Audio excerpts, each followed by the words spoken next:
Hello guys, and welcome to another Yas Heat lap guide. My name is Sir Foch. Today we're taking a Porsche 911 around Indianapolis, the track added in the most recent American track DLC.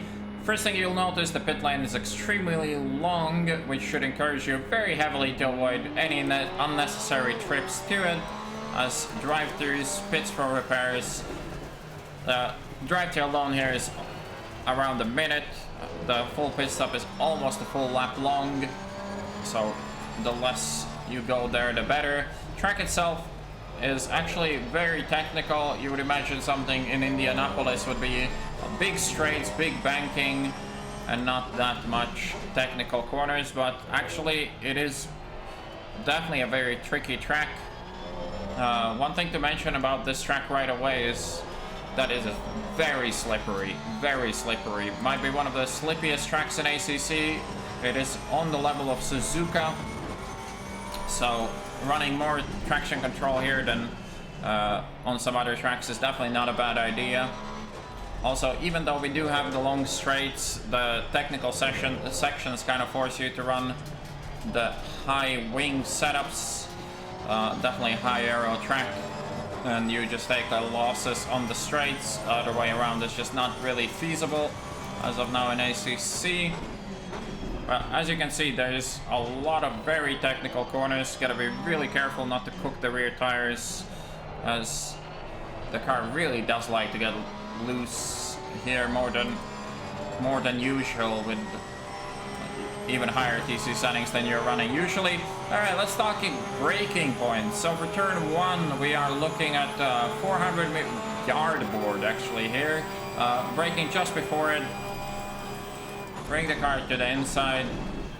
For turn 2, we don't need to brake. We try to set up the car and then just modulate the throttle for the turn in.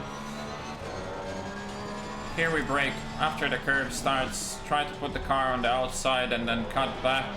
Use the whole track on the exit. This is probably one of the trickiest corners. You want to commit to the weight transfer, only then start braking, and not on the weight transfer itself. Here we just tap the brake just after the curve ends.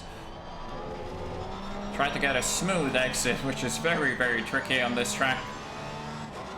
And then we count these CrowdStrike boards. We brake at the one that is after the side road.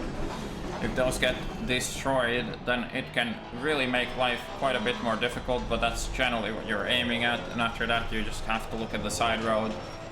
Here we can cut a lot, which is very useful, but the S section, just tiny taps of brakes or throttle management, depending on your line. Here we brake before the third 300 yard board. It sounds weird to even say that. And here we just brake before the rubber line. Can hug the apex way more with a Porsche. You can even go over it. We'll try to do that on our next lap. And here is the long straight. This track, not the Porsche's biggest strength. It still has some pace, but it definitely is not the fastest car here. The straight is very long,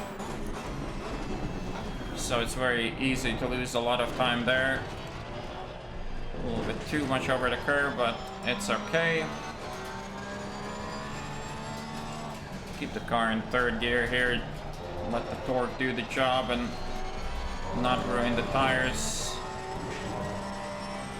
Commit to the weight transfer and then go on the brakes. Modulating the throttle, tap on the brakes. Try to have a smooth exit. You can stay on this side as long as you want.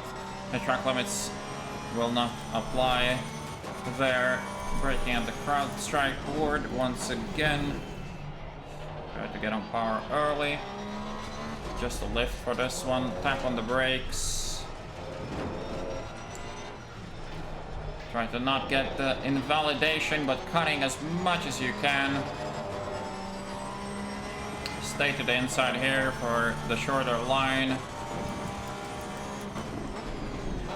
Wash out to the outside, brake before 300. Braking quite a bit earlier than last time and cutting the entire inside curve.